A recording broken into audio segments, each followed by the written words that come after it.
Hi guys, welcome back to my YouTube channel. ඉතින් අද today special විදිහට තියෙන්නේ කරෝලත් එක්ක කොච්චි සම්බෝලයි සුදුබතු. ඉතින් කොච්චි සම්බෝල ගැන කියනවා නම් මේක මිරිස් ගලේ අඹරලා ඒකට දෙහි ඇඹුල් චුට්ටකුත් එකතු කරලා ඒ වගේම මේකට උම්මල චුට්ටකුත් දාලා තමයි අපේ අම්මේ හදලා තියෙන්නේ.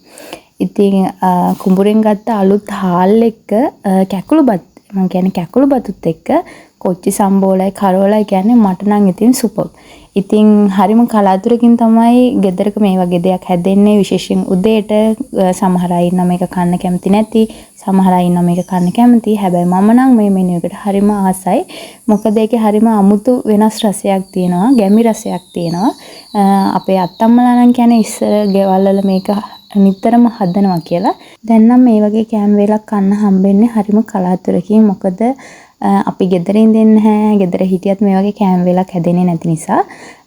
ඉතින් මේකේ රස ගැන නම් කාලා තියෙන අය දන්නවා ඇති. ඔයාලත් කාලා නැත්නම් පොඩ්ඩක් එක දවසක් හරි ටිකක් try කරලා බලන්න අලුත් හාල් එක්ක කොච්චි සම්බෝලයි කරෝලයි කොච්චර රසද කියලා. එහෙනම් මේ වගේ වීඩියෝ එකකින් ආයෙත් හමු වෙමු guys. එතකන් ඔයාලා සතුටින් පරිස්සමින් ඉන්න. bye bye.